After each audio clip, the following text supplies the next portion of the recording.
Hey everyone, welcome back to the channel, and today we're going to be going over my games from Friday, 6/12/2020 in Ultra League, and we're using Giratina Origin as the lead. We've come back to Giratina Origin in the lead with Charizard and Togekiss in the back. Now, what I've decided to do is split these videos into the sets that I did for the day, so that it's more easily digestible, short video. I think y'all have commented that you really like the shorter and not slowed down video, but sped up not as much.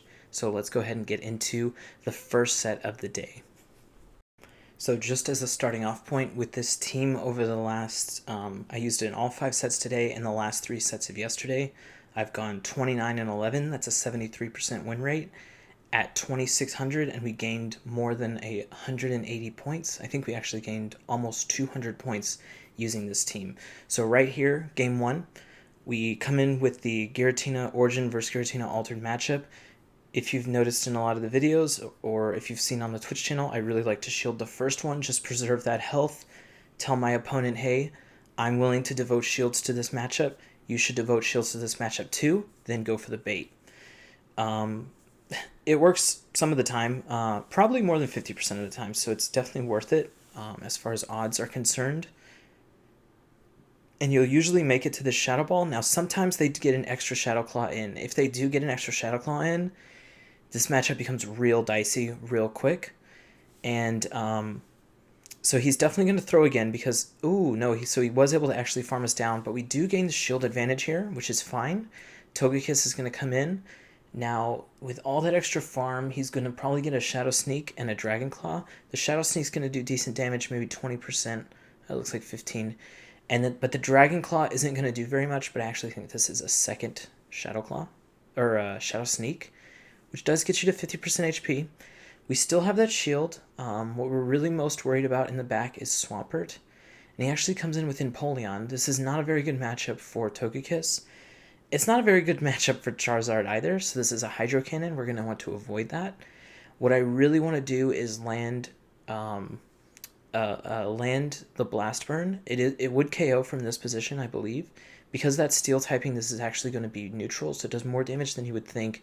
And Empoleon is not the most bulky mon. Now, the fact that he didn't switch meant that whatever he had in the back was not very good against Charizard either. I'm sorry, not Charizard. Togekiss, because he won the switch and decided to come in. So definitely not another Steel type in the back besides Empoleon, which actually, yeah, Empoleon would have been good. But no other answer to Charizard there, so Charizard was actually pretty good against his team with the 1 shield advantage. Without that shield, we would have gotten Hydro Cannon and definitely would have lost that game. So game 2, love this matchup. You see it a lot. Everyone likes to lead Cresselia. It's pretty safe. I definitely go straight for the Shadow Balls. He actually switched into Obstagoon, so this is going to do absolutely nothing, but great thing for us is our team doesn't really like to see Obstagoon, and if you can get it into the Togekiss matchup, that is absolutely perfect. Now, if you do lose the lead, I do like to, if you see Obstagoon in the lead, I usually like to switch into Charizard because it's a bit more of a neutral matchup. You'll be resisting the counters because of your flying type, but the Night Slashes still do a lot, but it's okay because you'll still have Togekiss in the back to take on the Obstagoon if and when they actually switch out. And we might have a game like that on this. I don't remember if in the first set had it, but eventually you'll be able to see that gameplay. And they come back into Cresselia. Since I have the energy for a Flamethrower, I definitely throw that. It is interesting that he decided to swap out here just to get the KO on us, because this gives us a huge advantage. We definitely wouldn't want to see, and I really don't understand why he did it, or why they did this, but they locked themselves into this Grand Bull against our Charizard. I'm probably going to shield. You definitely don't want that Grand Bull to do any hits to our Giratina Origin, and we were able to actually farm down with the shield. And now we're just going to be throwing all the Blast Burns we can into this Cresselia, but it doesn't matter either way. I actually probably will switch out after both of these Blast Burns to get back into Giratina, since we'll resist the fast attacks and also be able to just farm it down, I'm sure. It doesn't matter. We'll actually be able to farm down here. probably just don't shield. It doesn't really matter. This Cresselia is definitely going down at this point. It's just a matter of time. So 2-0 in this set. I believe for the day, we went 4-1, 4-1, 1-4, 4-1, 5-0. So 4, 5, 6, 7, 23. No, that's not how you do math. 18-7 for the day. So that's pretty good. So like I said, I like to go Shadow Ball in this one, and this time he did not switch out of the Cresselia. So the reason I do this is because on the first one, you CMP tie with Moonblast, but you win the CMP tie. So you can see what they do and decide whether or not you want to shield. I actually almost always shield the first one. We do get the attack debuff there, but he does switch out. I take way too long to switch to this Togekiss. Okay, so I think I shield this one. Or maybe I don't. There's one where a Gyarados gets me with the Hydro Pump. I think it's this one because I'm already... Oh, no. So they bait with the Crunch. So I think actually the next time I come in with a Gyarados Togekiss matchup, I'm like, oh, they can't make it to the Hydro Pump.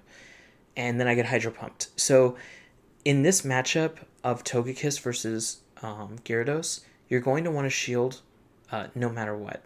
Unless you're in the lead situation, then you would actually win the CMP tie to the Ancient Power, and that would KO Gyarados. But if they ever come in with any amount of energy, they will always be able to make it to the Hydro Pump before you can make it to your move. And in those cases, you'll just shield once, then not throw, farm down, and then throw a move at the Pokemon that's coming in. So that's definitely how I learned to play that matchup. Actually didn't learn it in this one, learned it in the next one where we actually lose to a Gyarados. But that's the thing though. Unless you have someone like what I'm doing now telling you how the matchups go, sometimes you just have to lose to figure out how those matchups actually end up playing out in real terms. You can go on PvPoke and do all the sims you want, but when you see it here in the battle, you're only gonna make a mistake one time, hopefully, and then you're going to remember what you need to do there. So anyways, sorry, we've been away from the game here. So he's actually still got a shield, but the thing is, we have really good Pokemon against what he has left. I can just take all of these Flash Cannons on Charizard. They do about 30%, so you can take 3 of them and still survive. And then we can just farm down and hope that what's in the back is also weak to Charizard here. Cresselia, okay, not bad. I'm going to go try to take the shield here. Oh, I think the Cresselia is actually super low. Yeah. So we had 2 Dragon Claws stored up there, and we still had Giratina Origin with a little bit of health in the back. The thing about Giratina Origin versus Cresselia, she always has to throw a move. You will never get KO'd. You will almost never get KO'd by the Psycho Cuts. It would be insane. You'd have to be super low. Not to say that it doesn't happen, but you'd have to be lower than 5% HP for that to really do, to really get KO'd by a Psycho Cut. So same matchup here. We do the same thing. They actually end up shielding. That's fine as well. We're going to go for the shield. So what I do on the second one varies from time to time. So we actually get the debuff here. So I decide these Ominous Winds probably aren't going to do very much. I'm just going to throw Shadow Ball. We have the debuff. Maybe they'll think, oh, he's debuffed. We'll just take the Shadow Ball. Let me tell you right now, Shadow Ball still does an insane amount of damage. And if it's going to be super effective against you, it doesn't matter if we take a debuff. And I think we actually get debuff 3 times. So we got double debuff there. I really hadn't seen this Mon. I think it's Berserker. And I was like, I know it's Steel, so I'll bring in Charizard. But we actually end up taking so much damage. I believe it's got Shadow Claw and Night Slash. And actually, if they were to do a second Night Slash here, we would get taken out completely. So I think I end up, I have to shield. I'm sorry, it's Foul Play, not Night Slash. And then I decide I'm just going to go for the move that KOs it. I'm sure he doesn't want to actually be in this matchup, so he'll probably just let it go. We will be low on energy, but if he comes back in with Cresselia, he's going to have to throw something. He comes into Swampert. He's also going to have to throw on Swampert. Swampert can't farm down. We resist the fast attacks of Mudshot, and Mudshot is also not a very high damage move. And I believe the Swampert farms up a little too much, and we get to another Dragon Claw. And I think this was actually a CMP tie, so maybe they just miscounted a little bit. So all this extra damage on a Swampert is amazing for me. They are going to have a Hydro Cannon ready, so I think I probably do come in with Togekiss, but I might come in with Giratina because I'm low and I want to just take the hit. Okay, I get it. I get it. So in the moment, I must have remembered that Cresselia is also super low, so I just want to take the energy from this Swampert, farm it down. It's probably still going to get a Hydro Cannon off here, but I don't think there's energy on the Cresselia. Last I remember, she threw the second Moonblast because we got 2 debuffs on the opening matchup there. So we're just going to fast attack down. We don't want to throw a move here because they have a shield. They still have a shield, and we don't want to lose an attack during that time, because when you throw your move, you're losing your attack for that time slot or whatever you want to call it, and then they're able to get an extra move in, and I didn't want them to even have a chance to get to a charge move. So this has Dragon Breath, which is really bad for us. It means I'm probably going to end up having to bait here and hope that they fall for it, and probably going to have to end up just switching out to the Togekiss, hoping that I get an energy advantage later. Did we get the boost? I don't know why I would normally stay in this matchup unless I got the boost. Because we're just going to get farmed down at this point. Okay, and then I switch out on CMP, so this is kind of messed up. But when you CMP something, you usually do have a chance to switch out with the newest update. So that's what we do. We get locked in this Reggie Steele matchup.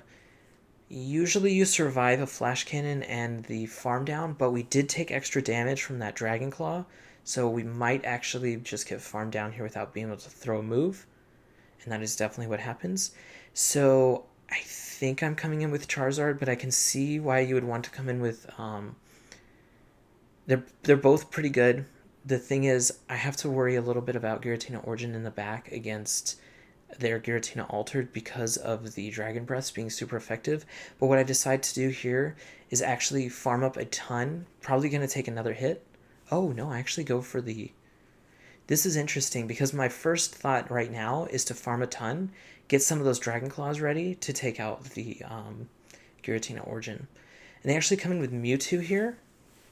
So I would really love to be in the Giratina matchup. I must lose this game because I have so low health. These confusions are going to do insane amounts of damage. Even to Giratina here, I have to shield and try to go for the win. But there's just no way. This Mewtwo's confusion damage is just going to be building up. I'm sure he shields this, and is just going to farm down on the Charizard.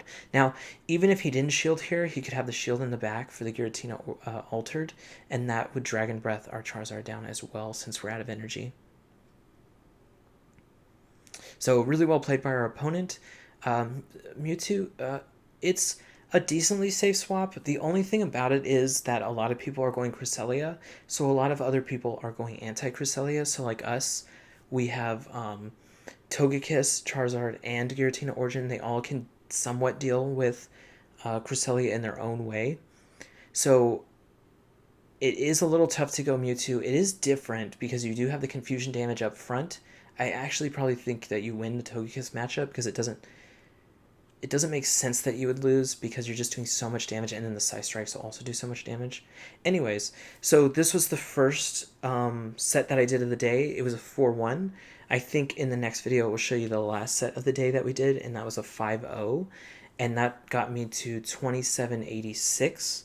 So I'm on the leaderboard at position 177. So we're really actually high on the leaderboard, and I just wanted to split these videos up into easier digestible videos for y'all to watch, and then maybe you could watch the whole series if you want and be able to use this team to perfection. Probably perfect it a little more than I have, but really if you just get the games in, you're going to do better no matter what team you, not no matter what team you use, but no matter what team of balanced Pokemon that you use.